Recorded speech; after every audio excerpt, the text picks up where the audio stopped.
सोचिए, एक बच्चा पूरी रात जागकर पढ़ाई करता है, मेहनत करता है, लेकिन परीक्षा में उसका दिमाग ब्लैंक हो जाता है। माता पिता सोचते हैं कि शायद बच्चे ने पढ़ाई नहीं की, पर असली कारण कमरे की वो ऊर्जा होती है जो उसकी मेहनत को दबा देती है। क्या होगा अगर आप जान ले कि आपके ही घर का वातावरण आपके बच्चे के भविष्य को रोक रहा है?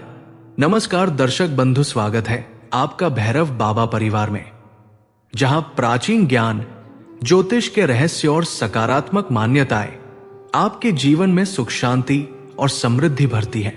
यदि ये बातें आपके मन को छू जाएं, तो वीडियो को लाइक करें, कमेंट में राधे राधे लिखें और सब्सक्राइब करके हमारे इस आध्यात्मिक परिवार का हिस्सा बने।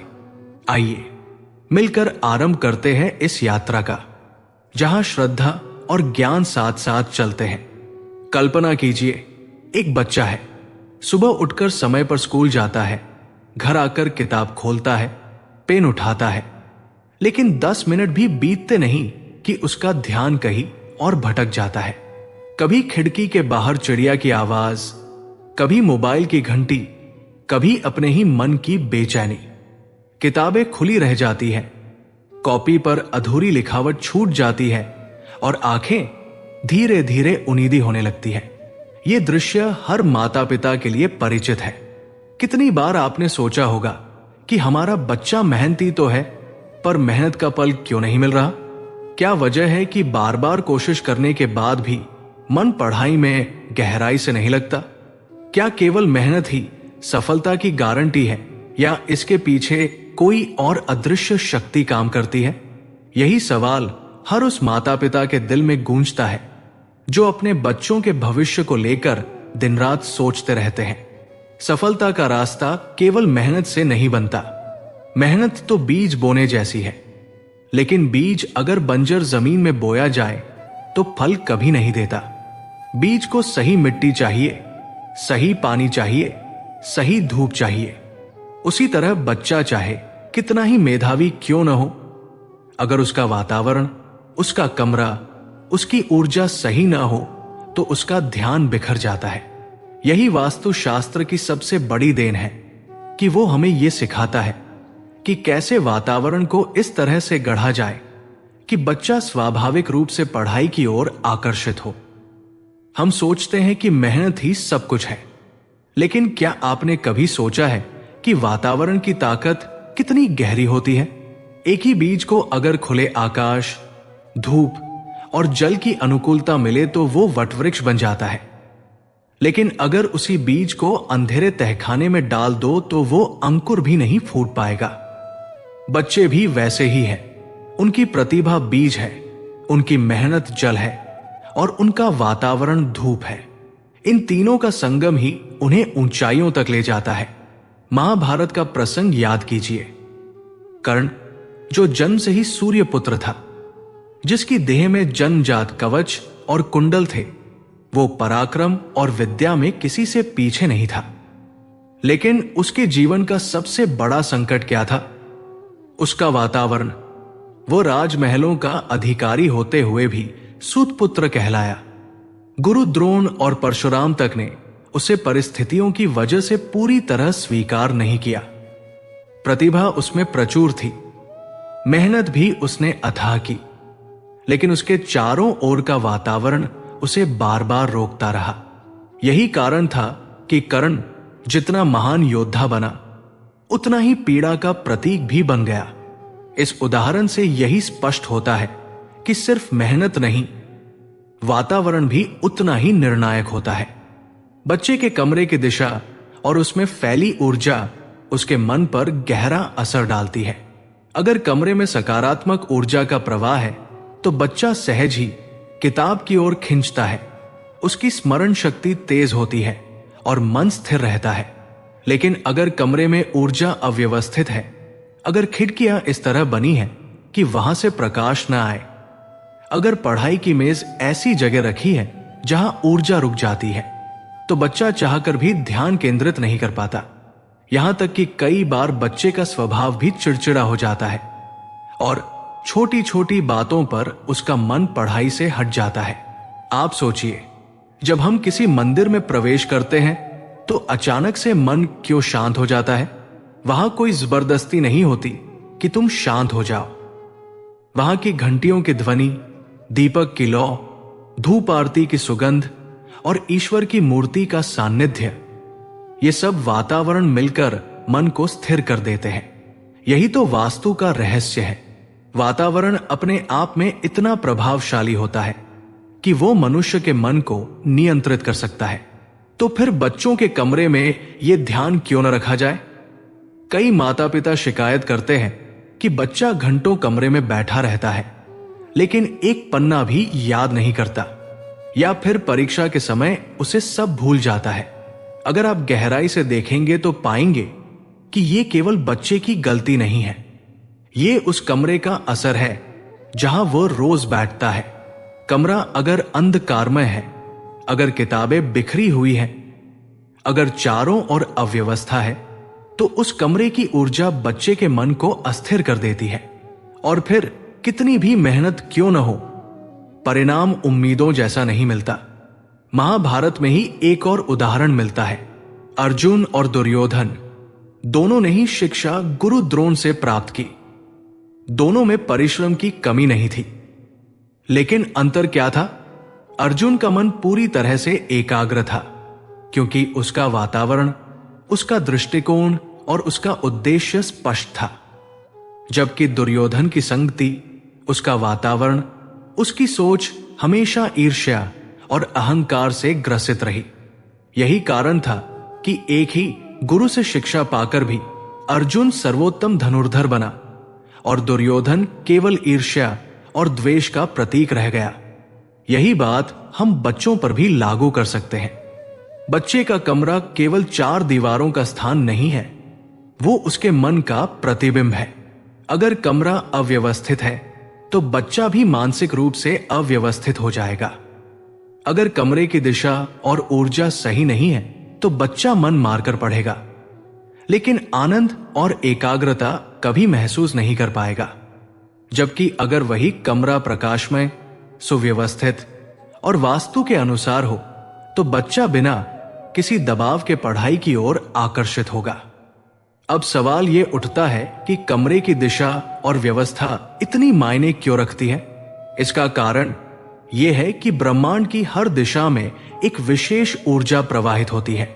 उत्तर पूर्व की दिशा ज्ञान और एकाग्रता की मानी जाती है।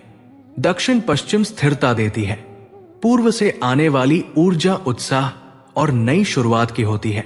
जब बच्चे की पढ़ाई की मेज या उसका पलंग गलत दिशा में होता है तो उसका मन अस्थिर हो जाता है। यह वैसे ही है जैसे आप नदी के बहाव के विपरीत तैरने की कोशिश कर रहे हो। थकान ज्यादा होगी, परिणाम कम मिलेगा। लेकिन अगर आप नदी के बहाव के साथ तैरें तो बहुत आसानी से आगे बढ़ जाएंगे। बच्चे के कमरे में ऊर्जा का प्रवाह केवल दिशा से ही तय नहीं होता, बल्कि वहां की वस्तुओं से भी होता है। अगर कमरे में टूटी फूटी चीजें हैं, अगर बिस्तर बिखरा हुआ है, अगर दीवारों पर अंधकारमय या हिंसक चित्र हैं, तो वो सब मिलकर नकारात्मक ऊर्जा फैलाते हैं। बच्चा चाहे जितना भी प्रयास करे, उसका मन शांत और स्थिर नहीं हो पाएगा। इसके विपरीत अगर कमरे में हल्के रंग है, अगर दीवारों पर सकारात्मक चित्र जैसे सूर्य, सरस्वती माता या हरी भरी प्रकृति के दृश्य हैं, तो वो अपने आप बच्चे के मन को प्रेरित करेंगे। एक बार एक परिवार अपने बच्चे के भविष्य को लेकर बहुत परेशान था। बच्चा बार बार पढ़ाई से भागता, उसका ध्यान कभी टीवी में, कभी मोबाइल में, कभी खेलों में चला जाता। माता पिता समझ नहीं पा रहे थे कि इतनी मेहनत कराने के बावजूद भी बच्चा अच्छा प्रदर्शन क्यों नहीं कर पा रहा। तब एक वास्तु विशेषज्ञ उनके घर गए। उन्होंने कमरे का निरीक्षण किया और देखा कि बच्चे की पढ़ाई की मेज बिल्कुल खिड़की के सामने है, जिससे बाहर का शोर और दृश्य बार बार उसका ध्यान भटकाते हैं। साथ ही उसका पलंग दक्षिण पूर्व दिशा में रखा था, जो अग्नि तत्व की दिशा है और बेचैनी उत्पन्न करती है। कमरे की दीवार पर कार्टून और लड़ाई के चित्र लगे थे, जिससे उसका मन और अस्थिर हो रहा था। वास्तु विशेषज्ञ ने सरल बदलाव सुझाए। मेज को उत्तर पूर्व दिशा में लगाया, दीवार पर सरस्वती माता का चित्र टांगा और कमरे को हल्के हरे रंग से सजाया। कुछ ही दिनों में बच्चा पढ़ाई में मन लगाने लगा और उसकी स्मरण शक्ति भी बढ़ गई। ये उदाहरण केवल एक कहानी नहीं, बल्कि इस बात का प्रमाण है कि वास्तु केवल दीवारों की दिशा नहीं है, ये मन की दिशा है। बच्चा उसी वातावरण का प्रतिबिंब बनता है जिसमें वो जीता है। अगर उसका वातावरण सकारात्मक है तो वो कम मेहनत में भी उत्कृष्ट परिणाम देगा, लेकिन अगर वातावरण असंतुलित है तो वो अथाह मेहनत के बाद भी असफलता का स्वाद चख सकता है। यही कारण है कि मेहनत के साथ साथ वातावरण पर ध्यान देना जरूरी है। सफलता का रहस्य केवल पसीने में नहीं छिपा, बल्कि उस ऊर्जा में छिपा है जो चारों ओर व्याप्त है। बच्चे की सफलता का बीज तभी अंकुरित होगा जब उसे सही मिट्टी, सही धूप और सही जल मिलेगा।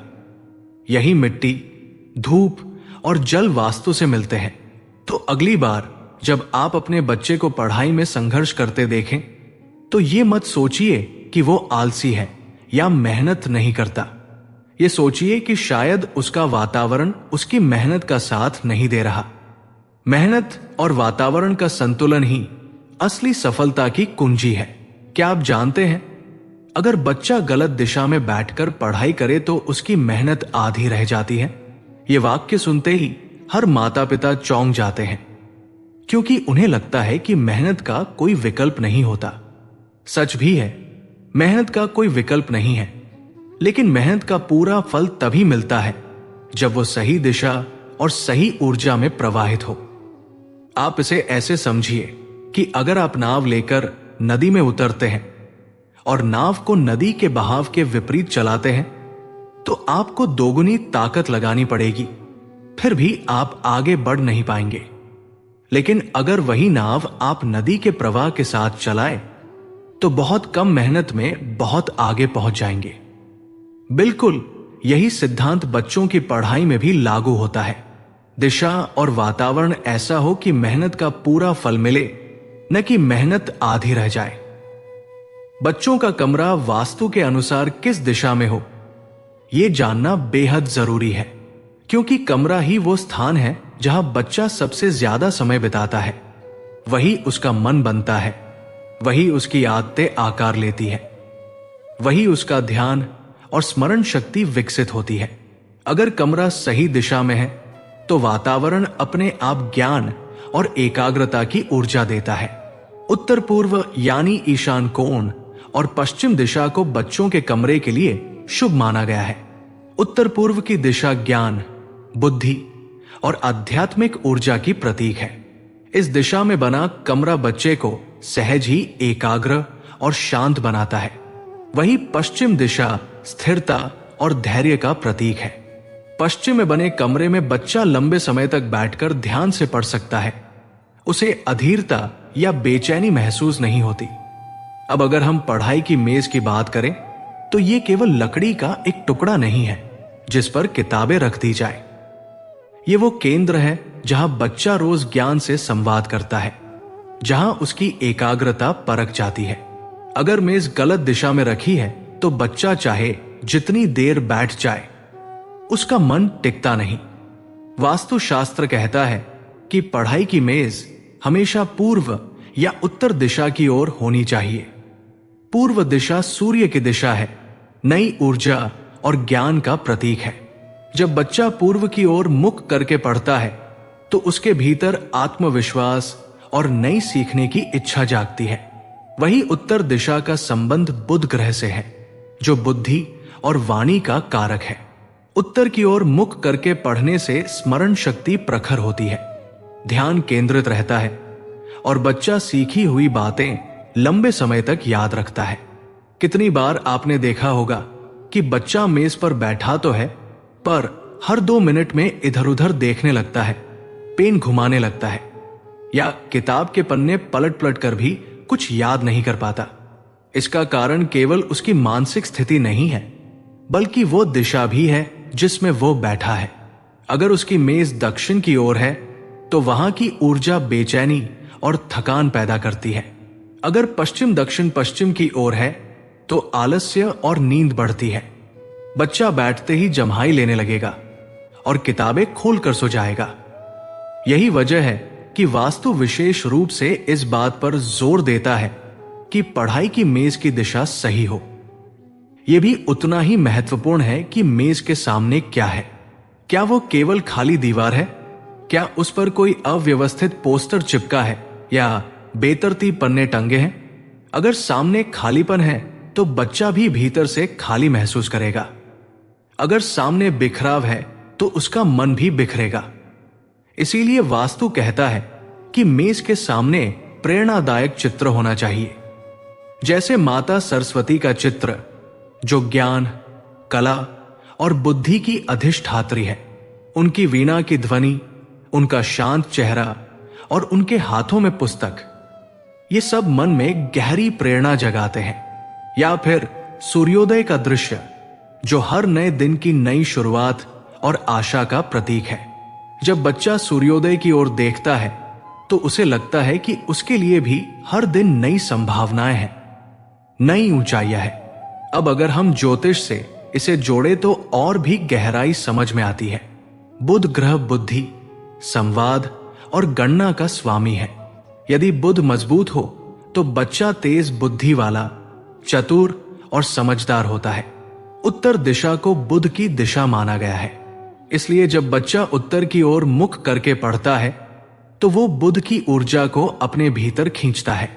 यही कारण है कि उसकी स्मरण शक्ति बढ़ती है, उसका मन गणित, तर्क और भाषा में स्थिर होता है। आप देखेंगे कि कई बार बच्चे को पढ़ाई तो पसंद है लेकिन याद नहीं रहता।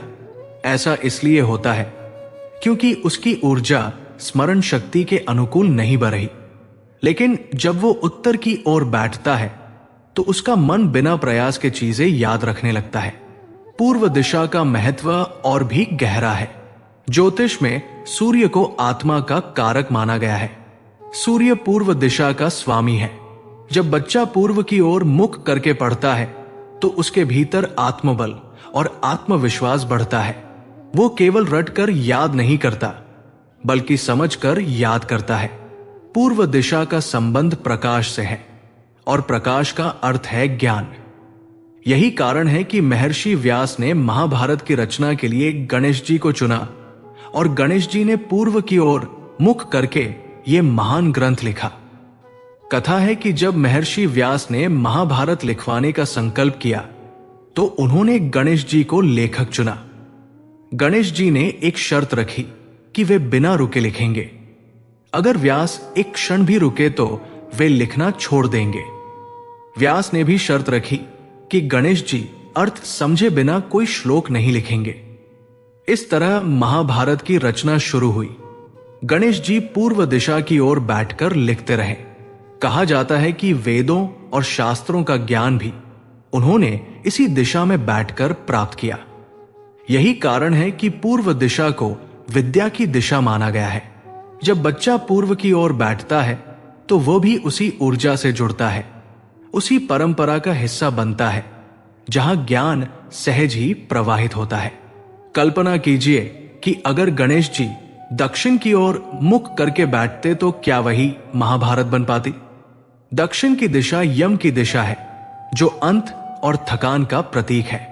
वहां बैठकर ज्ञान का सृजन नहीं होता। यही कारण है कि विद्या और सृजन की हर परंपरा ने पूर्व और उत्तर दिशाओं को ही प्राथमिकता दी है।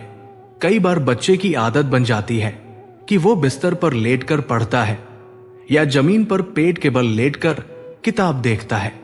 ये आदत केवल शरीर के लिए हानिकारक नहीं है, बल्कि ऊर्जा के प्रवाह को भी बाधित करती है। बिस्तर पर पढ़ते समय शरीर आराम की स्थिति में होता है और दिमाग स्वतः ही नींद की ओर झुकने लगता है। यही वजह है कि किताब खोलते ही नींद आने लगती है। लेकिन जब बच्चा मेज कुर्सी पर बैठकर सही दिशा में पढ़ता है तो उसका शरीर भी सतर्क रहता है और मन भी जागृत रहता है। यहां एक परिवार का उदाहरण फिर से देखिए। उनका बेटा बहुत मेधावी था, लेकिन परीक्षा में अच्छे अंक नहीं ला पा रहा था। माता पिता परेशान थे। जब उन्होंने वास्तु विशेषज्ञ को बुलाया तो पता चला कि बच्चा दक्षिण दिशा की ओर मुख करके पढ़ता था। मेज के सामने खाली दीवार थी जिस पर कोई प्रेरणा नहीं थी। कमरे में रोशनी भी पर्याप्त नहीं थी। विशेषज्ञ ने केवल इतना बदलाव किया कि मेज को उत्तर दिशा में कर दिया और सामने सरस्वती माता का चित्र लगा दिया। कुछ ही हफ्तों में बच्चे के अंक बढ़ने लगे, उसका आत्मविश्वास भी बढ़ा और माता पिता ने पहली बार देखा कि बच्चा खुद से पढ़ाई में रुचि ले रहा है।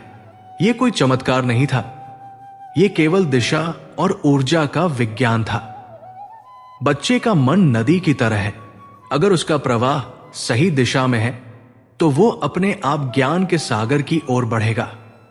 लेकिन अगर उसकी धारा अवरुद्ध है, गलत दिशा में है, तो कितना भी प्रयास क्यों न हो, परिणाम नहीं मिलेगा।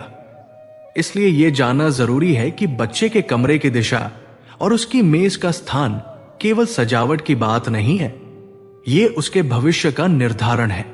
जिस दिशा में वह रोज बैठता है वही उसकी सोच की दिशा बन जाती है। जिस चित्र को वो रोज देखता है वही उसके मन की छवि बन जाती है। जिस ऊर्जा से वो रोज जुड़ता है वही उसकी सफलता का आधार बनती है। तो अगली बार जब आप अपने बच्चे को किताब खोलकर ऊबते हुए देखें या उसे बार बार कहते पाए कि मुझे कुछ याद ही नहीं हो रहा, तो उसे डांटने से पहले उसके कमरे की दिशा देखिए। क्या उसकी मेज उत्तर या पूर्व की ओर है? क्या उसके सामने प्रेरणादायक चित्र है या केवल खाली दीवार? अगर नहीं, तो यह बदलाव की शुरुआत है। मेहनत तभी पूरी होती है जब दिशा और ऊर्जा उसका साथ दे। यही वास्तु का रहस्य है, यही बच्चों की सफलता का सच्चा सूत्र है। क्या आप जानते हैं, बच्चों के कमरे की एक छोटी सी गलती पूरे भविष्य पर भारी पड़ सकती है। यह वाक्य सुनकर हर कोई चौंकता है, क्योंकि हमें लगता है कि गलती तभी बड़ी होती है जब वो पढ़ाई या मेहनत से जुड़ी हो। पर सच ये है कि कभी कभी छोटी सी आदत, छोटी सी लापरवाही या कमरे की साधारण सी व्यवस्था बच्चे के पूरे जीवन पर गहरा असर डाल देती है। कल्पना कीजिए, बच्चा पढ़ाई करने बैठा है, उसके सामने किताबें बिखरी हुई हैं, कमरे की दीवारें गहरे रंगों से ढकी हुई है, मेज के सामने एक आईना है जिसमें उसका चेहरा बार बार दिख रहा है और बिस्तर पर किताबें फैली पड़ी है। बच्चा चाहे कितना भी मेहनत करने का इरादा रखे, उसका मन बार बार भटक जाएगा। धीरे धीरे ये स्थिति उसकी आदत बन जाएगी और माता पिता को यह लगेगा कि बच्चा ध्यान नहीं लगाता। लेकिन असल में दोष मेहनत का नहीं, दोष वातावरण का है। वास्तुशास्त्र हमेशा इस बात पर जोर देता है कि पढ़ाई का स्थान साफ सुथरा, व्यवस्थित और ऊर्जा से भरपूर होना चाहिए। पढ़ाई की मेज पर किताबें ठीक से सजी होनी चाहिए, न कि इधर उधर बिखरी पड़ी हों। किताबों का बिखराव मन के बिखराव को दर्शाता है। बच्चा जब मेज पर बैठता है और उसके सामने किताबें अव्यवस्थित होती हैं, तो उसका मन भी अव्यवस्थित हो जाता है। वो सोचता है कि कौन सी किताब से शुरू करूं, कौन सी छोड़ूं, और इसी उलझन में समय निकल जाता है। लेकिन जब किताबें व्यवस्थित होती हैं, तो मन भी एकाग्र हो जाता है। साफ सुथरी मेज बच्चे को भीतर से शांति देती है और पढ़ाई के प्रति एक सकारात्मक भाव उत्पन्न करती है। रंगों का प्रभाव भी बच्चे के मन पर गहरा पड़ता है। कमरे की दीवारें अगर काले या गहरे रंगों की हैं, तो वहां का वातावरण भारी और उदासीन हो जाता है। गहरे रंग मन को दबाते हैं, ऊर्जा को अवरुद्ध करते हैं और बच्चा धीरे धीरे आलसी और चिड़चिड़ा बनने लगता है। जबकि हल्के रंग जैसे हल्का नीला, हरा या पीला मन को शांत और प्रसन्न बनाते हैं। नीला रंग शांति और गहराई का प्रतीक है, हरा रंग विकास और ताजगी का प्रतीक है और पीला रंग ज्ञान और उत्साह का प्रतीक है। जब बच्चा ऐसे वातावरण में पढ़ता है तो उसे स्वाभाविक रूप से ताजगी और ऊर्जा मिलती है। बिस्तर पर किताबें रखने की आदत भी बहुत बच्चों में होती है। वे पढ़ते पढ़ते किताबें वही छोड़ देते हैं या बिस्तर पर लेटकर ही पढ़ने की कोशिश करते हैं। ये आदत केवल आलस्य को जन्म नहीं देती, बल्कि भ्रम भी पैदा करती है। बिस्तर आराम और नींद का स्थान है, ज्ञान और अध्ययन का नहीं। जब किताबें बिस्तर पर रखी जाती हैं, तो बिस्तर की ऊर्जा और अध्ययन की ऊर्जा आपस में मिलकर भ्रम की स्थिति पैदा करती है। बच्चा सोचता है कि वो पढ़ रहा है, लेकिन असल में उसका मन सोने और आराम की ओर खींचने लगता है। धीरे धीरे ये उसकी स्मरण शक्ति को भी कमजोर कर देता है। आईने का प्रभाव सबसे सूक्ष्म और गहरा होता है। अगर पढ़ाई की मेज के सामने आईना है, तो बच्चा बार बार अपना चेहरा देखेगा। उसकी निगाहें खुद ब खुद उस ओर चली जाएंगी। ये आदत उसे भीतर से आत्ममुग्ध और अस्थिर बनाती है। कई बार बच्चा सोचता है कि वो ध्यान से पढ़ रहा है, लेकिन उसकी नजरें बीच बीच में आईने पर जाती रहती है। वास्तुशास्त्र साफ कहता है कि पढ़ाई की मेज के सामने आईना कभी नहीं होना चाहिए, क्योंकि ये ऊर्जा को दोहरा देता है और बच्चा अपने ही मन में उलझा रहता है। अब अगर हम इसे ज्योतिष से जोड़े तो चंद्रमा की भूमिका समझना जरूरी है। चंद्रमा मन और मानसिक शांति का कारक है। अगर बच्चे का कमरा गहरे या गंदे रंगों से भरा है, अगर वहां अव्यवस्था है, अगर वातावरण भारी और अंधकारमय है, तो ये चंद्रमा की ऊर्जा को बाधित करता है। नतीजा ये होता है कि बच्चा चिड़चिड़ा हो जाता है, उसका मन बार बार बदलता है, उसे पढ़ाई में स्थिरता नहीं मिलती। लेकिन अगर कमरा साफ सुथरा है, हल्के रंगों से भरा है और वहां प्रकाश पर्याप्त है, तो चंद्रमा की ऊर्जा सहज ही प्रवाहित होती है और बच्चा मन से प्रसन्न और स्थिर रहता है। इस सत्य को समझाने के लिए एक प्राचीन लोक कथा सुनिए। एक बार एक राजा ने अपने पुत्र को शिक्षा के लिए राजगुरु के पास भेजा। राजकुमार बहुत होशियार था, लेकिन उसका मन पढ़ाई में नहीं लगता था। गुरु ने उसे सबसे पहले एक साफ सुथरे, रोशनी से भरे और सुव्यवस्थित कक्ष में बिठाया। कुछ ही दिनों में राजकुमार का मन पढ़ाई में लगने लगा। उसकी स्मरण शक्ति भी तेज हो गई। गुरु ने यह देखकर उसकी परीक्षा लेने का निश्चय किया। उन्होंने उसे कुछ दिनों के लिए एक अंधेरे, गंदे और अस्त व्यस्त कमरे में पढ़ाया। वहां चारों ओर धूल जमी थी, किताबें बिखरी थी, दीवारें गहरे रंगों से रंगी थी। कुछ ही दिनों में राजकुमार बेचैन और चिड़चिड़ा हो गया। उसका मन पढ़ाई से हटने लगा और वो बार बार कमरे से बाहर भागना चाहता। गुरु ने राजा को बुलाया और कहा, यह आपके पुत्र की गलती नहीं है, यह उसके वातावरण का असर है। जिस स्थान पर बच्चा पढ़ता है, वही उसकी विद्या की नींव बनाता है। यह कथा हमें यह सिखाती है कि स्थान और वातावरण शिक्षा की मूलभूत शर्तें हैं। केवल मेहनत काफी नहीं होती, केवल प्रतिभा भी काफी नहीं होती। अगर वातावरण असंतुलित है, तो बच्चा चाहे जितना भी होशियार क्यों न हो, उसका मन टिक नहीं सकता। यही कारण है कि हर माता पिता को यह समझना जरूरी है कि बच्चों के कमरे में क्या रखें और क्या बिल्कुल न रखें। साफ सुथरी मेज, हल्के और शुभ रंग, प्रेरणादायक चित्र, पर्याप्त प्रकाश और सुव्यवस्था, ये सब बातें छोटी लगती है, लेकिन इनका असर बहुत बड़ा होता है। वही किताबों का बिस्तर पर रखा जाना, आईना सामने होना, गहरे रंगों की दीवारें या अव्यवस्था, ये सब बच्चे की एकाग्रता और भविष्य को प्रभावित करती है।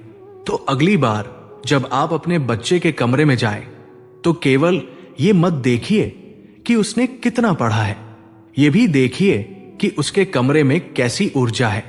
क्या वहां किताबें बिखरी हैं या सजी हैं? क्या दीवारों पर गहरे और भारी रंग है या हल्के और उजले? क्या उसकी मेज के सामने कोई प्रेरणा है या केवल खालीपन और आईना? इन सवालों के उत्तर ही आपको ये बताएंगे कि आपका बच्चा पढ़ाई में क्यों ध्यान नहीं लगा पा रहा और उसका भविष्य किस ओर जा रहा है। बच्चे का कमरा उसके मन की तरह है। अगर कमरा उजला और साफ है तो मन भी उजला और एकाग्र होगा। अगर कमरा अस्त व्यस्त है तो मन भी अस्त व्यस्त होगा। यही वास्तु का गहरा संदेश है और यही बच्चों की सफलता की नींव है। क्या कोई ऐसा आसान उपाय है जिससे बच्चा ध्यान से पढ़े और सफलता उसके कदम चूमे? ये सवाल हर माता पिता के मन में कहीं न कहीं दबा होता है। वे चाहते हैं कि उनका बच्चा जीवन की दौड़ में आगे रहे, उसके मन में पढ़ाई को लेकर उत्साह और एकाग्रता बनी रहे और उसके भविष्य पर किसी भी नकारात्मक ऊर्जा का प्रभाव न पड़े। लेकिन अक्सर ऐसा देखा जाता है कि बच्चे मेहनत तो करते हैं पर परिणाम वैसा नहीं मिलता जैसा होना चाहिए। कई बार उनके कमरे का वातावरण ही उनकी एकाग्रता और ज्ञान अर्जन की प्रक्रिया को बाधित कर देता है। तब समझ आता है कि मेहनत अकेली काफी नहीं होती। मेहनत को दिशा और ऊर्जा देने के लिए सही वातावरण और सकारात्मक शक्तियों का साथ भी आवश्यक होता है। वास्तु और ज्योतिष शास्त्र इसी रहस्य को खोलते हैं, जो बताते हैं कि शिक्षा केवल किताबों और शिक्षकों से नहीं मिलती, बल्कि घर का माहौल, कमरे का ऊर्जा प्रवाह और साधना भी उतना ही महत्वपूर्ण है। जब किसी बच्चे के कमरे में विद्या और ज्ञान की देवी मां सरस्वती की उपस्थिति महसूस होती है तो पढ़ाई में सफलता अपने आप आना शुरू हो जाती है। ये उपस्थिति केवल मूर्ति या चित्र रखने भर से नहीं होती, बल्कि उस स्थान को पवित्र बनाने, सही दिशा का चुनाव करने और रोज के छोटे छोटे उपायों से ऊर्जा को सक्रिय करने से होती है। जैसे सुबह सुबह पूर्व दिशा से आती हुई सूर्य की पहली किरणें कमरे में प्रवेश करती हैं, तो वे केवल प्रकाश ही नहीं लाती, बल्कि जीवनदायिनी ऊर्जा और उत्साह का संचार भी करती है। ऐसे में अगर बच्चा पूर्व दिशा की ओर मुख करके बैठकर अपनी पढ़ाई करता है तो उसकी बुद्धि जागृत होती है और स्मरण शक्ति प्रबल होती है। कई प्राचीन ग्रंथों में वर्णन मिलता है कि विद्या प्राप्त करने के लिए केवल बुद्धि नहीं, बल्कि शुद्ध वातावरण और साधना की भी आवश्यकता होती है। इसलिए घर में जब बच्चे की पढ़ाई के लिए स्थान चुना जाए तो उसमें देवी सरस्वती का स्मरण अवश्य होना चाहिए। पढ़ाई की मेज पर यदि उनकी छोटी सी प्रतिमा या चित्र रखा जाए तो वो बच्चा हर दिन अदृश्य रूप से उस दिव्य ऊर्जा से जुड़ता है। जब उसकी आंखें किताबों के साथ साथ प्रतिमा पर भी पड़ती हैं तो उसके मन में ये भाव आता है कि ये ज्ञान केवल परीक्षा पास करने के लिए नहीं, बल्कि जीवन को प्रकाशित करने के लिए है। विद्या की देवी सरस्वती के मंत्र का जाप इस ऊर्जा को और अधिक सशक्त करता है। जब बच्चा सुबह सुबह पूर्व दिशा की ओर मुख करके बैठता है और सरस्वती नमः मंत्र का 11 बार जाप करता है तो ये न केवल उसकी पढ़ाई की शुरुआत को पवित्र बनाता है, बल्कि उसकी चेतना को भी शुद्ध करता है। ये मंत्र स्वयं में इतनी शक्ति रखता है कि इसके उच्चारण से वाणी में मधुरता, स्मरण शक्ति में स्थिरता और मन में एकाग्रता आती है। ये कोई अंधविश्वास नहीं, बल्कि ध्वनि की शक्ति है। जिस प्रकार संगीत सुनकर मन प्रसन्न हो जाता है और उदासी दूर हो जाती है, उसी प्रकार मंत्र की ध्वनि कंपन मस्तिष्क की तरंगों को संतुलित करती है। पढ़ाई की मेज पर अगर एक पारदर्शी क्रिस्टल बॉल या पिरामिड रखा जाए तो ये कमरे की ऊर्जा को शुद्ध करता है। ये वस्तुएं केवल सजावट नहीं है, बल्कि ये उस कमरे के वातावरण में सकारात्मक ऊर्जा के प्रवाह को बढ़ाती है। पिरामिड ऊर्जा का संग्रह और संरक्षण करता है और क्रिस्टल बॉल मानसिक तनाव को दूर कर ध्यान केंद्रित करने में मदद करती है। जब बच्चा किताबों में डूबा होता है और कमरे में ये ऊर्जा प्रवाह सक्रिय रहता है तो उसकी पढ़ाई में स्वाभाविक रूप से सुधार आता है। वास्तु शास्त्र के अनुसार कमरे में खिड़की की स्थिति भी महत्वपूर्ण होती है। अगर कमरे में पूर्व या उत्तर दिशा में खिड़की है तो सुबह की ताजगी और धूप से बच्चे के भीतर ऊर्जा का संचार होता है। सुबह की धूप केवल विटामिन डी ही नहीं देती, बल्कि वो वातावरण को भी शुद्ध करती है और चंद्रमा की शीतलता तथा सूर्य की ऊष्मा के बीच संतुलन बनाती है। इसलिए ये आवश्यक है कि कमरे में धूप और हवा का समुचित प्रवेश हो। ज्योतिष शास्त्र इस संदर्भ में बुध ग्रह को अत्यंत महत्वपूर्ण मानता है। बुध बुद्धि, वाणी और शिक्षा का कारक ग्रह है। यदि किसी बच्चे की पढ़ाई में बाधा आती है तो कई बार उसका कारण बुध ग्रह की दुर्बलता भी हो सकता है। इस स्थिति में वास्तु उपायों के साथ साथ कुछ ज्योतिषीय उपाय भी सहायक होते हैं। उदाहरण के लिए बुधवार को हरे रंग की वस्तुओं का दान करना बुध ग्रह को मजबूत करता है। चाहे वो हरी मूंग हो, तुलसी का पत्ता हो या हरे कपड़े, इन्हें दान करने से बुध की कृपा मिलती है और बच्चा पढ़ाई में प्रगति करता है। विद्या की देवी सरस्वती का आशीर्वाद हर युग में विद्वानों और साधकों के जीवन का आधार रहा है। पुराणों में वर्णन आता है कि एक बार नारद मुनि ने स्वयं देवी सरस्वती की आराधना की थी। नारद जी तो पहले से ही ज्ञान और संगीत के देवदूत माने जाते हैं, लेकिन उन्होंने भी यह स्वीकार किया कि बिना देवी सरस्वती की कृपा के उनका ज्ञान अपूर्ण है। उनकी भक्ति और साधना से प्रसन्न होकर मां सरस्वती ने उन्हें आशीर्वाद दिया कि जहां उनका नाम लिया जाएगा वहां ज्ञान की धारा बहती रहेगी।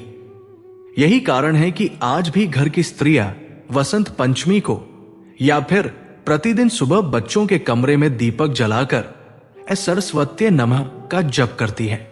ये केवल परंपरा नहीं है, बल्कि एक विज्ञान है जो ऊर्जा को जागृत करता है और पूरे घर में विद्या और शांति का संचार करता है।